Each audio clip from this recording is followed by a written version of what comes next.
सभी विद्यार्थी ध्यान दें। बेटा आज का जो हमारा विषय है वो है दिल्ली सल्तनत का प्रशासन। प्रशासन वो व्यवस्था जिसके तहत दिल्ली सल्तनत सुचारू रूप से चलाई जाती थी। प्रशासन की वो व्यवस्था जिसमें राजा, उसके प्रशासनिक अधिकारी, राज्य को कौन कौन से अधिकारियों के अंतर्गत जो है सुल्तान ने विभाजित कर रखा था। पूरे के पूरे सल्तनत काल में राज्य को किन किन भागों में विभाजित कर रखा था। प्रांतों का प्रशासन किस प्रकार का था। प्रांतों के प्रशासन के बाद जिला स्तर का स्थानीय प्रशासन जो है, उसके बाद तहसील और उसके बाद गांव का प्रशासन किस प्रकार का था और शासन व्यवस्था किस प्रकार से चलाई जाती थी। यह बहुत एक इंपॉर्टेंट टॉपिक है। दिल्ली सल्तनत की स्थापना 1206 ईस्वी में हुई। इससे पहले गौरी के द्वारा एक बड़ा साम्राज्य, जो विजय के द्वारा एक साम्राज्य का निर्माण किया गया। गौरी जब यहां से गया तो अपने जीते हुए, अपना जीता हुआ जो क्षेत्र था उनका प्रतिनिधि एक गवर्नर के रूप में अपना प्रतिनिधि कुतुबुद्दीन ऐबक को बना के गया। कुतुबुद्दीन ऐबक ने 1206 ईस्वी में दिल्ली सल्तनत की स्थापना की। 1206 से लेकर 1526 ईस्वी तक का काल जो है, इसे हम सल्तनत कालीन राजाओं का काल कहते हैं। इस काल के दौरान कौन कौन से ऐसे घटनाक्रम रहे, क्या ऐसा कार्य रहा, इसके बाद जो है अनेक ताकतवर और कमजोर सुल्तान हुए। इल्तुतमिश, जिसके द्वारा दिल्ली सल्तनत को एक प्रशासनिक इकाई के रूप में स्थापित किया गया, प्रशासन कायम किया गया। इसके बाद धीरे धीरे जो आगे के सुल्तान आए, इसमें जो है प्रमुख रूप से हम सुल्तानों का नाम जो लेते हैं, जो ताकतवर सुल्तान थे, उनमें जो है हम लेते हैं बलबन का नाम, गयासुद्दीन तुगलक, गयासुद्दीन तुगलक, मोहम्मद बिन तुगलक, अलाउद्दीन खिलजी, फिरोज शाह तुगलक।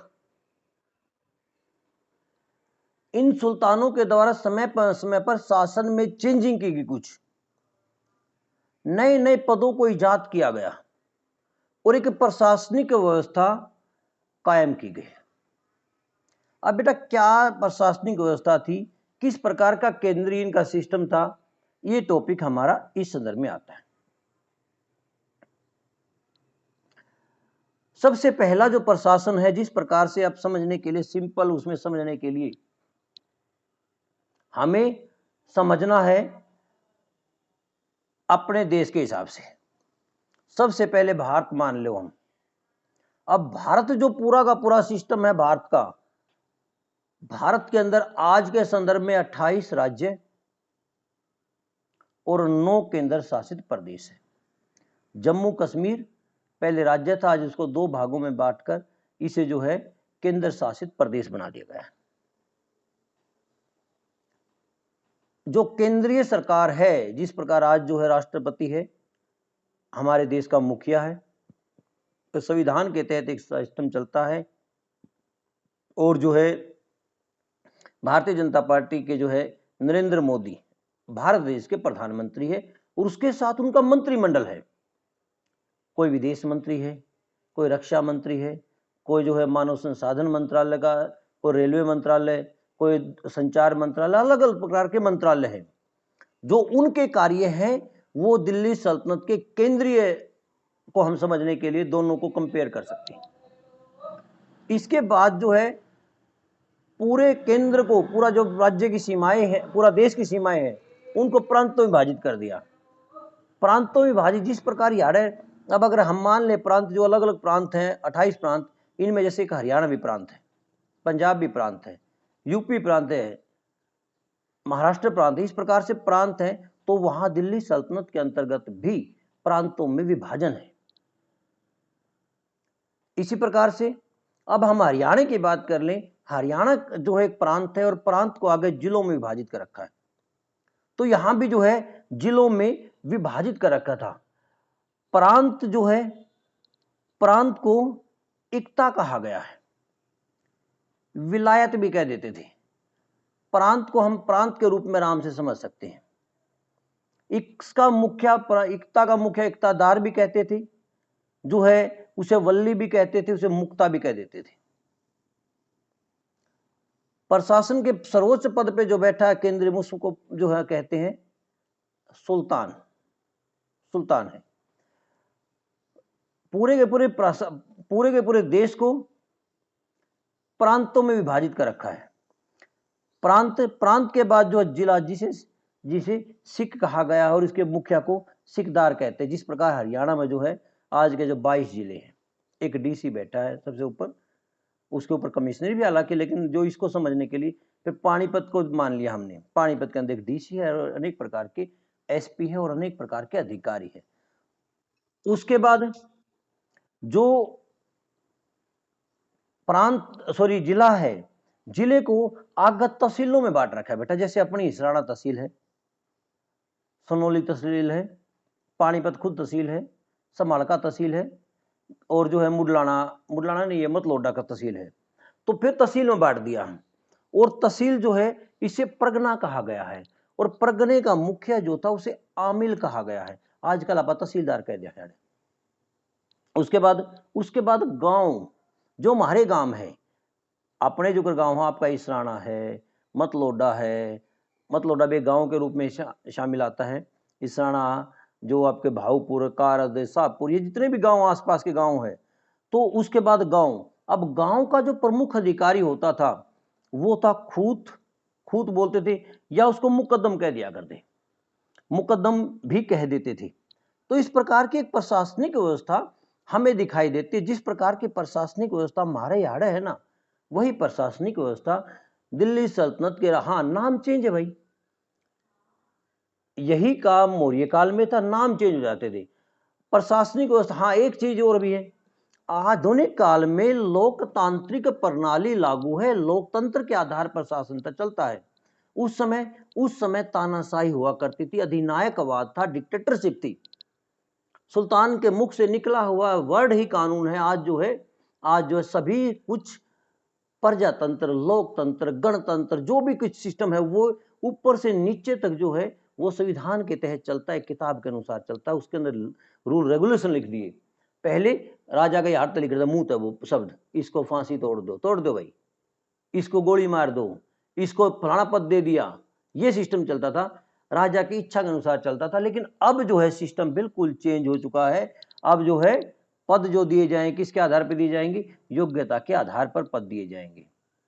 अब आते हैं हम अगला टॉपिक के ऊपर। बेटा नु बताओ, जो मैंने कुछ आपको बताने का प्रयत्न किया, क्या आप समझे हो इसमें? अजय, गुड्डी, निमिता को, काजल, ज्योति को समझा था हम?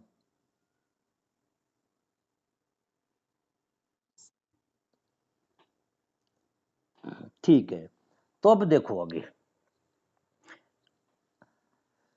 ये तो होगा भाई उसकी मोटी मोटी मैंने बातें बताई आपको। अब आ गया प्रशासन। सबसे पहले बेटा केंद्रीय प्रशासन है। केंद्र में प्रशासन, जिस प्रकार हमारे जो है भारत सरकार है, और भारत सरकार के जो है वो दिल्ली के अंदर एक संसद है, वहां सारा सिस्टम चलता है। इनकी राजधानी जो है दिल्ली थी। दिल्ली से पहले राजधानी लाहौर हुआ करती थी, और लाहौर से राजधानी इल्तुतमिश ने दिल्ली को चेंज किया था। सुल्तान, सुल्तान का पद जो है सबसे प्रमुख पद है। अब सुल्तान का काम क्या है? इस्लाम धर्म की रक्षा करना सुल्तान का कार्य है, जो सुल्तानिक राज्य के अनुसार चलता है। सिंपल मोटी ही मैं आपको बिल्कुल जमा सिंपल लैंग्वेज देखो। नंबर 1 काम आंतरिक और बाह्य सुरक्षा करना। आंतरिक देश के अंदरूनी हिस्सों की, और बाह्य आक्रमण के समय जो है जनता की रक्षा करने का पहला कार्य। नंबर 2 अपने अधीनस्थ अधिकारियों की नियुक्ति करना। अपने अधीनस्थ अधिकारियों की नियुक्ति करना। नए कर लगाना और पुराने करों को हटाना, नए कर लगाना और पुराने करों को हटाना, ये सभी के सभी जो है सुल्तान के कार्य हुआ करते थे। जितने भी काम जो है वो न्याय का आखिरी स्रोत था, सबसे प्रमुख स्रोत राजा सुल्तान ही था। सेना का सर्वोच्च अधिकारी सुल्तान ही था। राज्य में जो कुछ भी घटता है वो सुल्तान ही उसके लिए उत्तरदायी है और सुल्तान को ही सब कुछ माना जाता था। इसका जो शासन था वंश परंपरा के आधार पर था। सुल्तान के बाद उसका पुत्र, उसके बाद उसका पुत्र या उसके वंश का कोई व्यक्ति। फिर भी सुल्तान का फैसला तलवार के दम पे होता था, ये आपको बात का पता है। सुल्तान अपने जीवन काल में अपना उत्तराधिकारी भी घोषित कर, युवराज घोषित कर देता था, जिस प्रकार इल्तुतमिश ने रजिया सुल्तान को घोषित कर दिया था। तो इस प्रकार से जो है सुल्तान की अनगिनत शक्तियां थी। सुल्तान सभी पदाधिकारियों का नेता था, मालिक था। उसकी इच्छा के अनुसार ही कोई व्यक्ति किसी भी पद पर रह सकता था। सुल्तान चाहे तो एक आम आदमी को, बिल्कुल आम आदमी को अपना वजीर बना दे, उसको जो कोई भी इख्ता दे दे, उसकी मर्जी थी। किसी को का प्रमोशन करना और किसी का डिमोशन कर देना, ऊंचा पद देना या नीचा पद देना, ये सुल्तान के अधिकार क्षेत्र में आता था। यो तो होगा भाई सुल्तान। अब सुल्तान के पास कुछ अधिकारियों की नियुक्ति कर रखी थी, जिस एक मंत्रिमंडल आता उसका। मंत्रिमंडल के बारे में कहा जाता है कि सुल्तान ने कुछ प्रमुख मंत्रिमंडल में कुछ अधिकारी हुआ करते। एक तो होता था दीवाने विजारत, ये वित्त मंत्री था उसका। इसको प्रारंभ में जो है वजीर का और वित्त मंत्री का दोनों पद जो इनके इकट्ठे इकट्ठे चले, मोस्टली इनकी अकबर के समय तक चले थे, दोनों एक पद इकट्ठे हुआ करते थे। जब बैरम खान ने विद्रोह किया तो बैरम खान के विद्रोह के बाद अकबर ने जाकर इनको चेंज किया था, नहीं तो मोस्टली जो चीजें इकट्ठी ही चली हैं। वजीर, अब जो दीवान विजारत, वित्त मंत्री। अब एक वित्त मंत्री का काम क्या होगा, सिंपल ही बातें समझने की है। वित्त मंत्री बेटा आय और व्यय का हिसाब रखेगा, कितना राजस्व आ गया, कितना अन्य जगह से टैक्स आ गया, कितना जो है नजरानों के रूप में है, कहाँ कहाँ से कितना टैक्स आया है, उसका हिसाब किताब रखेगा। आय और व्यय, कहाँ कहाँ व्यय हुआ है भाई, सेना के जो है धन जो खर्च हुआ सेना के ऊपर खर्च हो गया, किस लिए, वेतन के रूप में, वो सारा इसने हिसाब किताब रखना है। जो है प्रांत से कितनी आमदनी हुई थी वो इसने रखना है, प्रांतों से जो जमा कराया गया है, किस किस विभाग को कितना कितना दिया गया है, किस काम के लिए दिया गया, सारा का सारा इसने रखना।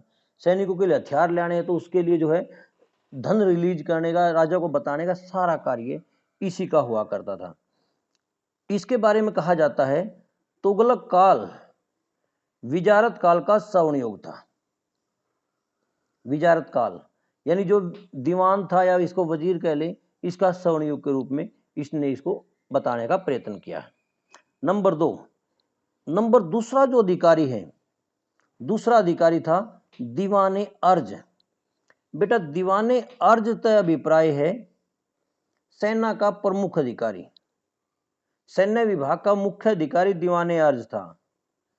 मुगल काल में इसको मीर बख्शी कह दिया करते भाई, अरे आड़ा पाके कहते हैं, रक्षा मंत्री कहते हैं। रक्षा मंत्री मारा आजकल जो है, ये क्या नाम है इसका, बन तो रहा है नाम, तो आ जा उसका, मन में घूम रहा, शकल भी याद आ है। रक्षा मंत्री का पद इसका होता था।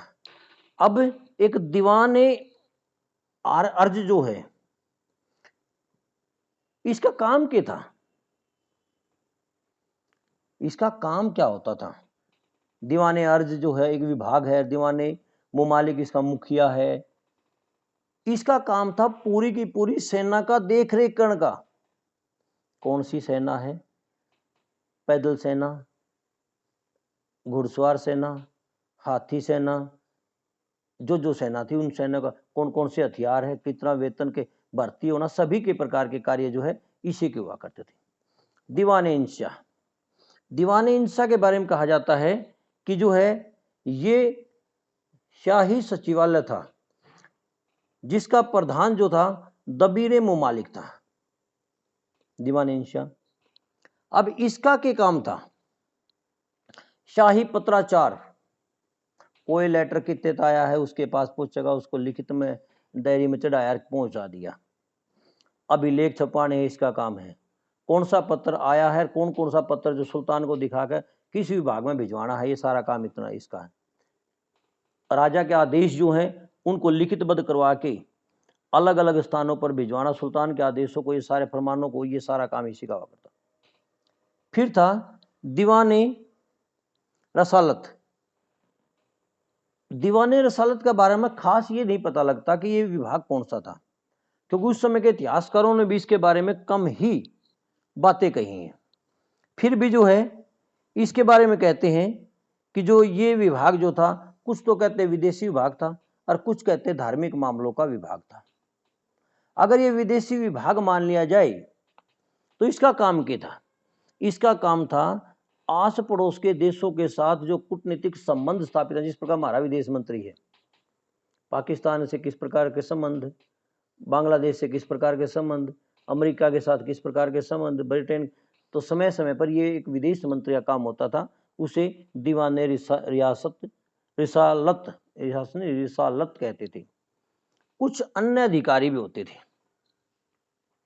कुछ अन्य अधिकारियों में जो है ये काम क्या करते थे? एक था सदर ए सदूर, ये धार्मिक मामलों को देखने का एक अधिकारी होता था, ये अलग विभाग था। और जो है इसका काम राज परिवार की शिक्षा दीक्षा का प्रबंध करना था। राज परिवार के शहजादे थे, उनकी शिक्षा दीक्षा का प्रबंध करना था। दूसरा है काजी उल कजात, ये न्याय विभाग था। न्याय में भाई कौन से न्याय कानून, कौन से न्यायालय है, काजी उल कुजात इसका प्रमुख अधिकारी था। हालांकि सुल्तान सबसे टॉप में था, आखिरी अंतिम जो है सुल्तान हुआ करता था। फिर भी अदालतें स्थापित थी, फौजदारी अदालत, धार्मिक अदालत, और जो है न्याय जो है शरीयत के कानूनों के आधार पर दिया जाता था, मान्य परंपराओं के आधार पर दिया जाता था, या परिस्थितियों के अनुसार जो है उस समय न्याय दिया जाता था। तो अलग अलग अधिकारियों की नियुक्ति जो है इस समय की जाती थी। न्याय के मामले में काजी उल कुजात, न्याय कैसा था? न्याय भाई कठोर था, अंग भंग करवा देना, हाथ कटवा दे, पैर कटवा दिए, इसकी गर्दन कटवा दो, इसके आंख फुड़वा दो, ये आम न्याय हुआ करते थे। मृत्युदंड देना, भारी भारी जुर्माने लगाना, ये फिरोज शाह तुगलक के समय थोड़े न्याय विधान जो है पहले की तुलना में थोड़े कमजोर थे, इतने टाइट नहीं थे। सदर उस सुदूर, ये धर्म विभाग के मामले में था। सदर उस सुदूर ये विभाग था, धार्मिक मामलों को देखता था। अधार्मिक मस्जिद, मदरसे, प्राथमिक पाठशाला, इसका काम ये होता था। काजी उल कुजात और सदर उस सुदूर के पदों पर एक ही व्यक्ति नियुक्त किया जाता था, काजी वाला भी और धर्म वाला भी, दोनों मामलों में एक ही था। धार्मिक मामलों को देखने का कार्य इसका हुआ करता। एक बड़ा इंपॉर्टेंट था बरीद ए मुमालिक।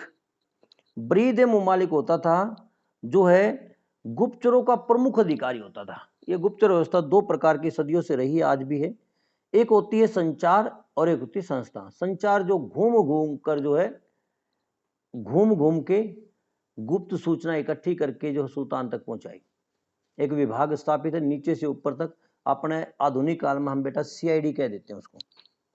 हर उसमें सीआईडी के अधिकारी होते हैं, वो छोटी छोटी सूचनाएं जो है ऊपर तक पहुंचाते हैं।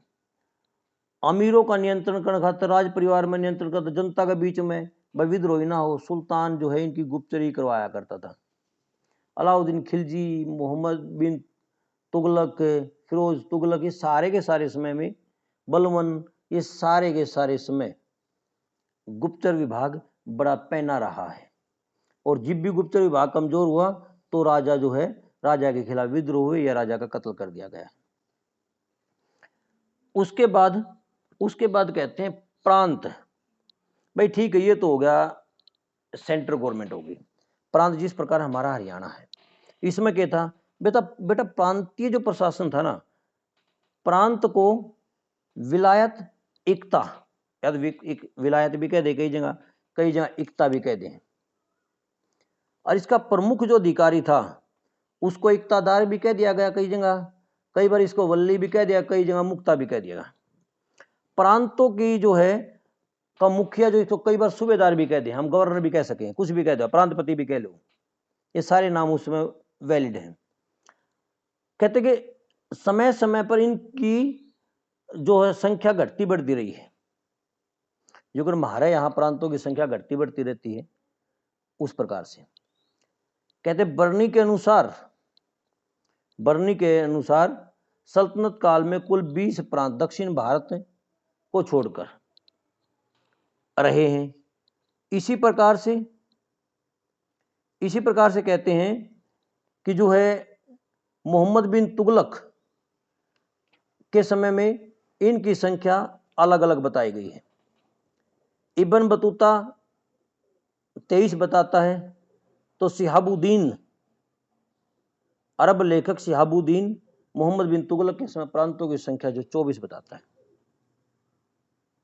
तो प्रांतों के संदर्भ में जो है अलग अलग व्यवस्था हमें दिखाई देती है। अलाउद्दीन खिलजी के समय में कहते 11 प्रांत हुआ करते थे। तो प्रांतों की संख्या घटती बढ़ती रहती है। अब एक बात है, ये प्रांत का पति है, जो प्रांत का मुखिया उसके काम की है, काम सिंपल काम सबसे पहला सुन लो। एक तो जो है प्रांत की आंतरिक और बाह्य सुरक्षा करता था। राजा के राज आदेश जो हैं, राजा ने आदेश दे दिया, कोई भी कानून पास कर दिया, उस कानून को अपने प्रांत में लागू करने की जिम्मेवारी उसकी होती थी। तीसरा जो है महत्वपूर्ण, अपने अधीनस्थ अधिकारियों की नियुक्ति करता था। यहाँ एक बात इंपॉर्टेंट है, सुल्तान प्रांतपति या सूबेदार कह दो या प्रांतपति कह दो, वल्ली कह दो, कुछ भी कह दो, इक्तादार कह दो, उसके ऊपर कंट्रोल करने के लिए क्या करता था, एक वित्त अधिकारी की नियुक्ति करता था, या जिसको सेनापति भी कहे, वित्त विभाग का एक अलग और एक सेनापति, 2 बंदों की नियुक्ति क्या करता था अलग से। वित्त जो था विभाग का अधिकारी था, वो डायरेक्ट रूप से केंद्रीय वित्त मंत्री से अटैच था। सेना अधिकारी जो है वो डायरेक्ट रूप से सेना के जो मुखिया होता था, उस सेना के मुखिया दीवाने अर्ज जो विभाग था उससे डायरेक्ट रूप से जुड़ा हुआ था। यहाँ एक बात इंपॉर्टेंट है, जब भी ताकतवर सुल्तान रहता तो प्रांत का मुखिया जो है वो ठीक रहता, अन्यथा जो है ये सारा सिस्टम गड़बड़ा जाता था और प्रांत के मुखिया इक्तादार इकट्ठे होकर सुल्तान के खिलाफ विद्रोह कर दिया करते थे। राजस्व इकट्ठा करने की जिम्मेवारी भी प्रांतपति की इक्तादार की हुआ करती थी। तो ये सारा सिस्टम जो था प्रांत के अंदर ये स्थापित था। इसके बाद कहते बेटा प्रांत के बाद जो है स्थानीय प्रशासन। प्रांतों को जिलों में विभाजित कर रखा था। प्रांतों को आगे जो है जिलों में बांट रखा था, जिसे सिख कहा गया है।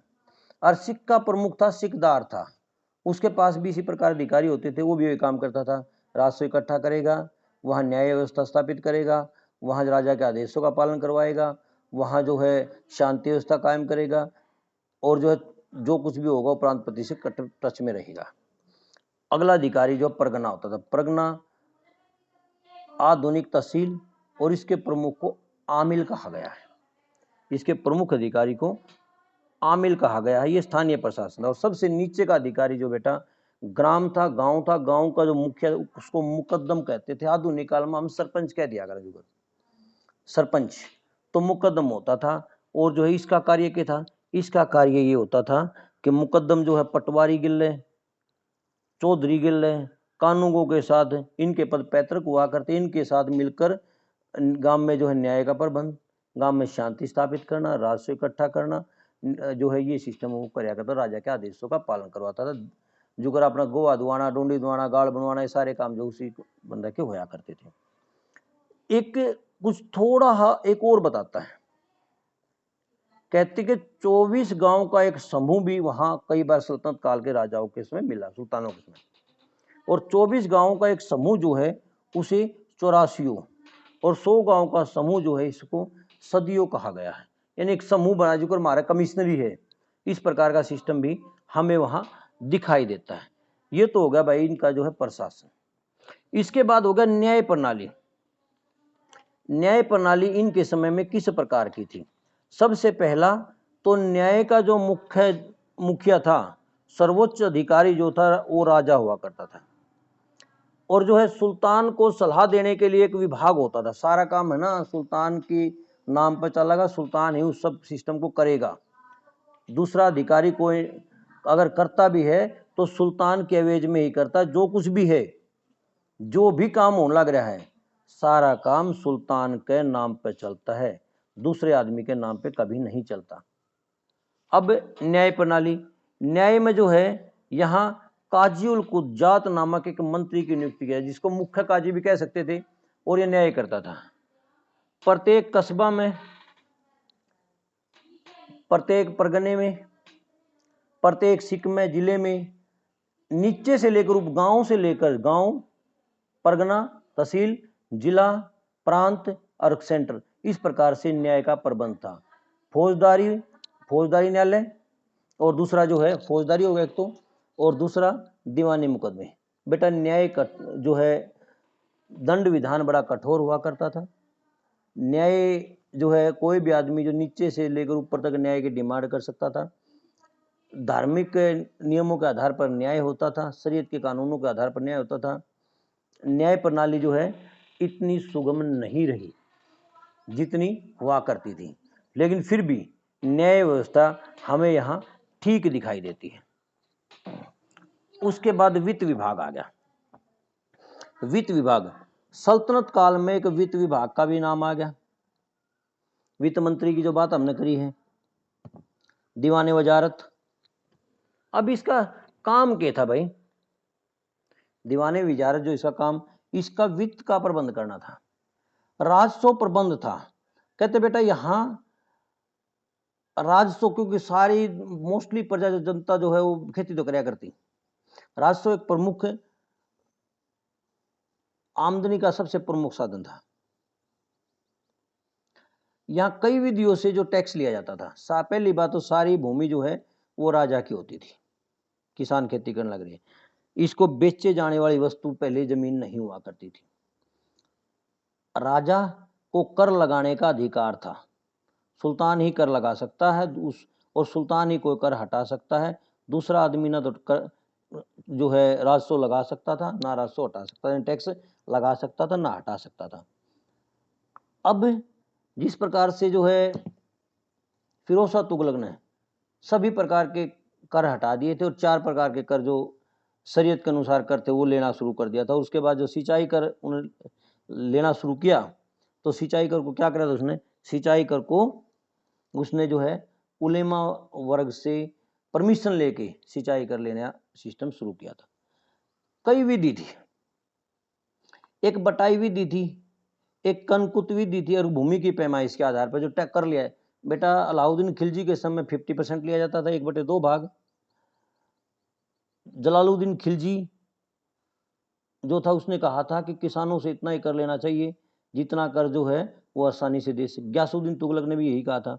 गयासुद्दीन तुगलक ने कर विधान को बड़ा सरल बना दिया था कि राज्य की आमदनी तभी बढ़ेगी। यही काम जो फिरोज शाह तुगलक के द्वारा किया गया था। अलग अलग सुल्तानों ने अलग अलग कर के संबंध में नीति अपनाई थी। अलाउद्दीन खिलजी से पहले अलेख विधि चली हुई थी। बटाई से अभिप्राय है, बटाई जो विधि, कटी हुई फसल का निधन, बटाई जो कर रास पड़ी है, रास का मतलब होता है ढेरी पड़ी है।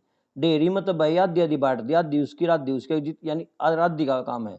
1/3 भाग है भाई, 2 भाग किसान के, 1 सुल्तान का है। 2 पीपे उस साइड ठाक डाल दिया, 1 पीपा उस साइड, इस प्रकार से बटाई हो जाए। भाई मन ला लो, अगर 30 मन हो गए, 20 मन उसके हो गए, 10 मन उसके हो गए, आधी आधी है तो 15 मन उसके, 15 मन उसके, बटाई विधि कहती है इसको।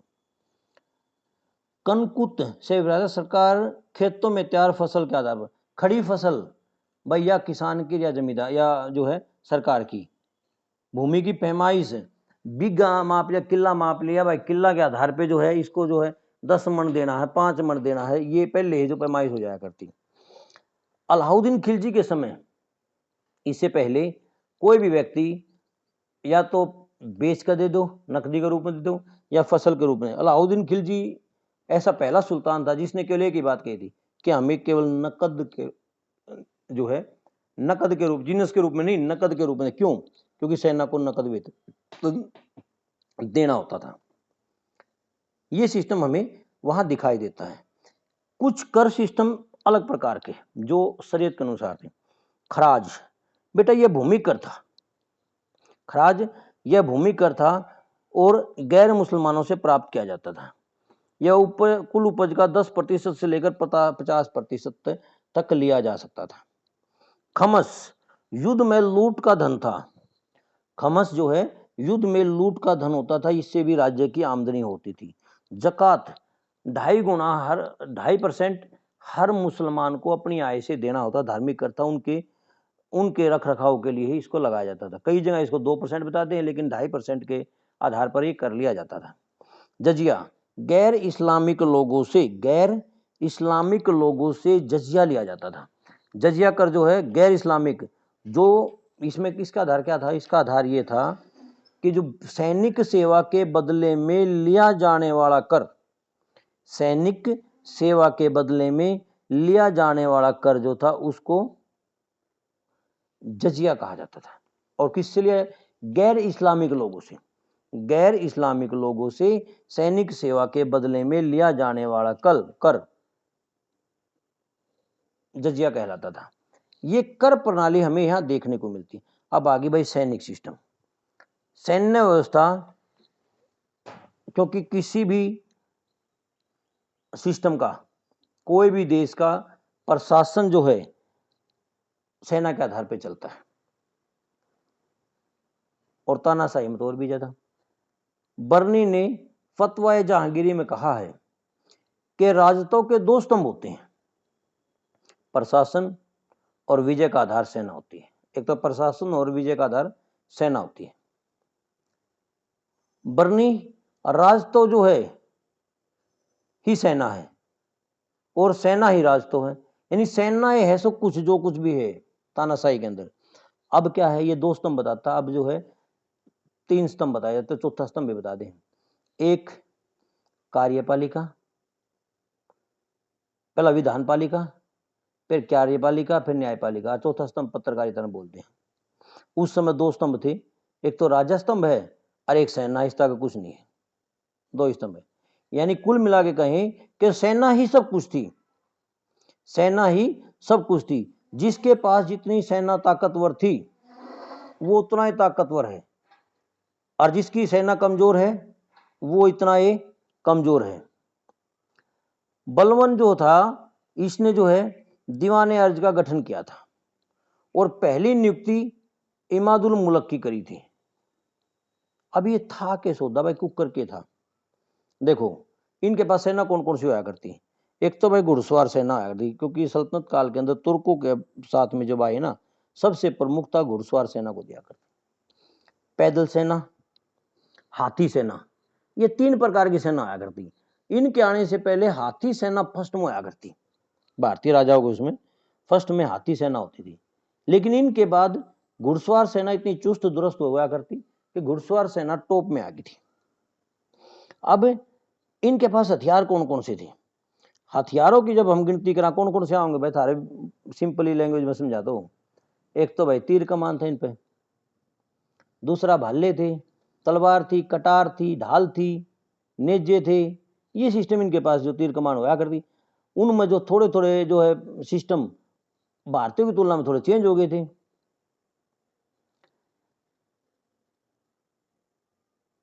सेना, मोहम्मद बिन तुगलक की सेना में कहते 3000 हाथी थे। अलाउद्दीन खिलजी ने एक बड़ी सेना का निर्माण किया था दक्षिण अभियान के लिए और मंगोलों के से सुरक्षा के लिए। 4,75,000 बताते हैं।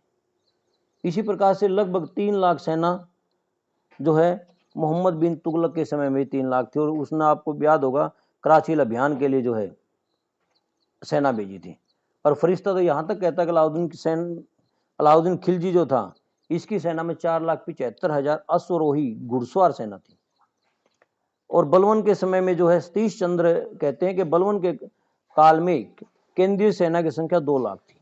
जिसे अलाउद्दीन खिलजी ने बढ़ाकर 3 लाख किया था।